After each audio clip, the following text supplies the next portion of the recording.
할렐루야. 고백합시다. 언약에 신실하신 하나님. 언약에 신실하신 하나님. 언약에 신실하신 하나님.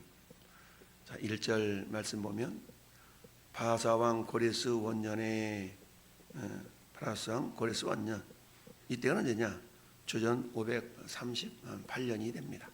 원년이 여호와께서 예레미야 입을 통하여 하신 말씀을 이루게 하시려고, 하나님은 예레미야 선자를 통하여서 뭐라고 말씀하셨어요? 이미 70년이 다한 다음에는 반드시 고향 땅으로 보내주겠다. 예레미야에서 말씀하셨죠? 예레미야 29장 10절에 여호와께서 이와 같이 말씀하시니라. 바벨론에서 70년이 차면 내가 너희를 돌보고 나의 선한 말을 너희에게 성취하여 너희를 이곳으로 돌아오게 하리라. 예레미야 29장 10절 말씀인데요, 이때가 언제예요? 70여 년 전의 상황이라고 그랬죠. 하나님께서 이미 예레미야 선지자를 통하여서 말씀하셨는데, 이 말씀을 통해서 우리에게 언약에 신실하신 하나님, 하나님 한번 약속하시고 그 약속을 반드시 이루신다라는 내용을 우리가 생각해 보게 되는데요. 자, 바사왕 고레스는 말하노니 하늘의 하나님 여호와께서 세상 모든 나라를 내게 주셨고 나에게 명령하사 유다 예루살렘의 성전을 건축하라 하셨나니 이스라엘의 하나님은 참 신이라. 그러니까 너희 중에 그의 백성된 자는 다 유다 예루살렘을 올라가서 이스라엘 하나님 여호와의 성전을 건축하라, 이렇게 칙령을 고레스가 내렸죠. 그래서 성전을 건축하려면 여러 가지 것들이 필요하죠. 돈도 필요하고 사람도 필요하고. 그런데 오늘 본문에 돌아온 사람들이라는 부제를 통해서 이 사람들이 돌아오게 되는데, 이 돌아온 사람들의 명단을 쭉 계속 지금 나열해 놓고 있어요. 그러면서 다양한 사람들이 돌아오는데, 근데 2절 보니까 곧 스룹바벨과 이렇게 말씀하고 있죠. 스룹바벨과. 이 스룹바벨이 누군가? 스룹바벨은 학개서 1장을 보면 뭐라고 표현하냐면 스알디엘의 아들 유다 총독 스룹바벨이다, 이렇게 말씀하고 있어요. 즉 스룹바벨의 아버지가 스알디엘인데, 이 스알디엘은 또 누구냐? 이 스알디엘의 아버지가 유다 19대 왕이었던 여호야긴이다. 그러니까 스룹바벨은 뭐가 되는 거예요? 왕족이 되는 거죠. 왕족. 그러니까 하나님께서는 어때요? 북이스라엘은 아수리에게, 남유다는 바벨론에게 그말로 멸망을 당하는, 이제 하나님의 백성들이 사라져버리는 같은 그런 징계가 내려지게 되죠. 그러나 그럼에도 불구하고 하나님은 어때요? 예레미야 선지자를 통해서 아니야, 없어지는 것이 아니라 70년 동안에 너희들이 포로로 끌려가서 좀 정신 좀 차리고 그러면 내가 다시 또 돌아오게 할게 라는 그런 언약을 주셨던 겁니다. 그 언약의 핵심이 우리가 묵상하는 예레미야 29장 11절 말씀, 너희를 향한 나의 생각을 내가 하나니 평안이요 재앙이 아니라 미래, 장래의 미래를 주는 것이니라 라고 말씀하지 않습니까? 그러니까 하나님의 본뜻, 하나님의 본심은 결국 뭐예요? 재앙 내리는 것이 본심이 아니라는 겁니다. 또한 예레미야 3장 33절에도 너희들로 고생하게 하심이 고난받게 하심이 본심이 아니다 라고 말씀하고 있죠. 그러니까 어떤 부모가 자식이 생고생하는 것을 원하겠어요? 그렇지만 어때요? 제발 좀 군대 좀 갔다 왔으면 좋겠어. 왜 그럴까요? 대부분 군대 갔다 오면 자식들이 변하는 경우가 많이 있죠. 규칙적인 운동, 규칙적인 활동, 규칙적인 안 자고 일어서, 이런 체계가 군대 체계이기 때문에 왜 옛날 어른들 군대 갔다 오면 자식들이 좀 변화된 모습으로 이렇게 돌아오는 경우가 있거든요. 그러다 보니까 저놈 자식 군대로 좀 갔다 왔으면 좋겠어, 이런 말씀들을 간혹 하시거든요. 이처럼 하나님께서는 마치 자녀들이 군대 가서 뻔히 고생할 걸 알지만 그 군대를 다녀오면 자식들이 변화하는 것을 바라볼 수 있기 때문에 그런 것처럼 우리 하나님도 역시 마찬가지. 이스라엘 백성들이 북쪽 아수리에게 주전 722년에 멸망당해 남쪽 유다가 주전 586년에 멸망당해 그런데 어떻습니까? 멸망당할 때 시드기야 왕이었는데 시드기야 왕 전에 여호야킨 왕, 그 전에 여호야김 왕이었잖아요.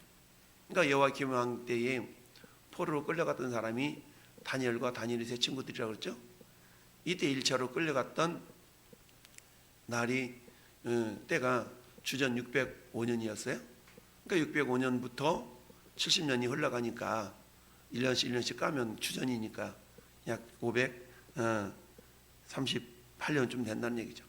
근데 이렇게 명령은 내렸지만 실질적으로 돌아올 때는 이들이 준비해서 돌아오기까지 1년이 준비가 필요하거든요. 그래서 537년에 돌아오게 되는데 이런 어떤 상황 속에서 지금 유다 백성들이 포로되었던 곳으로부터 돌아오는 그런 어떤 명단들을 이렇게 지금 기록하고 있습니다. 예루살렘에 올라가서 예루살렘 성전을 건축하기 위해서는 사람들이 필요하잖아요. 그 사람들이 필요하기 때문에 하나님은 그 사람들을 이렇게 돌아올 수 있도록 하나님 허락해 주셨다. 근데 처음으로 기록한 이름이 스룹바벨. 이 스룹바벨이 최초로 어때요? 그들을 통솔해서 돌아오게 되는 그런 모습을 지금 보여주고 있습니다. 그래서 스룹바벨과 예수와 쭉 이름들이 나오고 있는데 이 이름들을 보면 동명이인의 이름들이 많이 있어요. 세 번째 느헤미야 같은 경우도 느헤미야 총독이 아닌 동명이인의 느헤미야인데요. 그러나 처음에 기록한 스룹바벨이라는 이름은 결국 아까 얘기했던 것처럼 왕족 여호야킨 왕의 자손이다라는 걸 통해서 결국 예루살렘 성전을 재건할 수 있는 그런 지도자로 세움받은 사람이 왕족이라는 얘기죠. 그는 결국 하나님께서 다윗에게 약속해 주셨던 그런 약속 언약이 있죠. 그것은 다윗 언약이라고 하죠. 이 다윗 언약은 사무엘하 7장에 나타나 있습니다. 다윗이 하나님을 향하여 성전을 지어드리고 싶은 그런 마음을 품지요. 이런 마음을 나단 선지자에게 얘기하니까 왕이 그런 마음을 품은 것은 참 좋습니다. 그대로 한번 실천해 보시죠라고 조언을 하죠. 그런데 하나님께서 다윗이 성전을 건축하려 하는 그런 마음은 받았지만 실행하지 못하도록 하죠. 그 이유가 왜 그래요?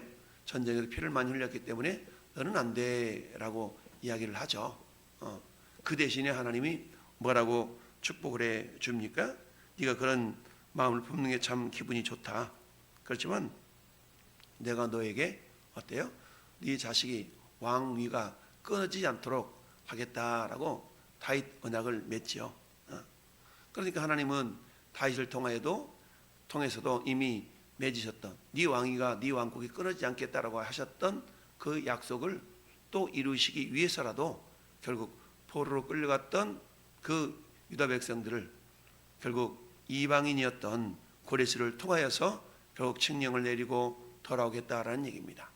그래서 사람들만 돌아온 것이 아니라 금, 은, 그 그릇들도 다 그들이 가져갔던 그릇들도 다 챙겨서 돌아올 수 있도록 하나님이 역사하신 것을 봅니다. 저 우리는 어제 일도 까마득하게 잊어버리고 아니 몇 시간 전에 했던 약속도 잊어버리는 것이 인간의 한계요, 인간의 연약함이죠. 그러고 하나님은 어때요? 이미 창세 때부터 아담과 하와의 타락을 보시고 결국 어때요? 여인의 후손, 즉 예수 그리스도를 통하여서 인류를 구원하시겠다라는 그런 계획을, 그런 약속을 이미 주셨던 겁니다. 그 약속은 면면이 시대마다 사람들을 통하여서 이루어져 왔는데 다윗 시대 때 그 다윗 언약을 통해서 하나님께서는 결국 지도자를 왕위가 끊어지지 않도록 해주시겠다라는 그 약속이 남쪽 유다가 바벨론에게 멸망당하여 포로로 끌려가는 상황 가운데서도 하나님은 그 언약을 기억하고 계셨고 그 언약을 이루시기 위해서 예레미야 선지자에게 70년 이후에 돌아오게 한다라고 아주 구체적으로 말씀하셨던 겁니다. 그래서 70년 지난 이후에도 하나님은 이처럼 고레스 왕을 통하여서 이렇게 말씀해 주셨던 거고, 그 성전을 건축함에 있어 필요한 인원들을 지금 다 동원해서 그 인원들이 돌아오도록 역사하셨다라 그랬죠. 그런데 저 바벨론 땅에서 예루살렘까지 거리가 약 1600km 정도 되기 때문에 많은 사람들이 그 1600km를 돌아올 때 얼마나 많은 외적의 위협이 있었겠습니까? 그러나 하나님께서는 어때요? 그 외적들이 침범하지 못하도록, 진입하지 못하도록 막아주시면서 그들이 안전하게 예루살렘으로 돌아와서 성전을 건축할 수 있도록 우리 하나님께서 인도하시고 역사하셨다라는 사실입니다. 그렇습니다. 하나님은 오늘도 역시 동일하신 하나님이다. 이때 역사하셨던 하나님이나 오늘날에 우리에게 역사하신 하나님은 동일하신 하나님. 그 동일하신 하나님은 어떤 하나님이시라고요? 언약에 신실하신 하나님이다라는 얘기입니다. 자, 오늘 6절 말씀도 보면 그 사면 사람들이 은그릇과 금그릇과 물품들과 짐승과 보물로 돕고 그 위에도 예물을 기쁘게 드렸더라. 고레스 왕이 또 여호와의 성전 그릇을 꺼내니 옛적에 느부갓네살이 예루살렘에서 옮겨다가 자기 신들의 신당에 두었던 것이라. 이것들을 다 꺼내가지고 어때요? 유다 총독 세스바살에게 넘겨주었다라는 얘기입니다. 넘겨주었어요. 그러니까 이 총독이 함께 이 그릇들을 가지고 와서 하나님을 예배하는 데 있어서 부욕함이 없도록 이렇게 했던 것입니다. 결국 이 세스바살이 11절 말씀에 금은 그릇이 모두 5,400개라. 사로잡힌 자를 바빌론에서 예루살렘으로 데리고 갈 때에 세스바살이 그 그릇들을 다 가지고 왔더라. 그러니까 성전 회복, 성전을 왜 회복해요? 하나님께 예배하게 한 것이죠. 그러니까 예배에 필요한 기물들도 다 이렇게 하나님께서는 가지고 갈 수 있도록 회복의 은혜를 베풀어 주셨다라는 사실입니다. 그렇습니다. 오늘 말씀을 통하여서 하나님은 저와 여러분들이 무엇을 말씀하려고 하고 있나요? 하나님은 언약에 신실하시다라는 얘기입니다. 언약에 신실하신 하나님이 오늘도 우리가 약속을 부여잡고 하나님의 약속을 부여잡고 기도할 때에 하나님은 그 약속을 이루어 주신다라는 얘기입니다. 하나님의 약속이 아무리 있다 할지라도 내게 구하여야 할지라. 하나님의 약속은 저절로 이루어지는 것이 아니라 기도하는 가운데 그 기도를 통하여서 하나님이 이루어진다는 사실을 기억하면서 오늘 하나님은 7,000가지 이상의 성경의 약속들을 우리에게 보여주고 있습니다. 그 약속들이 내 것 되기 위해서는 우리는 이처럼 깨어서 기도할 때 기도한 자들을 통하여 하나님의 일이, 하나님의 뜻이, 하나님의 약속이 이루어지심을 기억하면서 오늘 하루 이제 명절 끝날에 하나님 앞에 또 기도하는 그런 모습으로 주님의 뜻이, 주님의 약속이 저와 여러분 통하 이루어지는 약속의 통로요 축복의 통로들로 쓰임받는 복된 하루가 되기를 예수님의 이름으로 축원합니다. 아멘.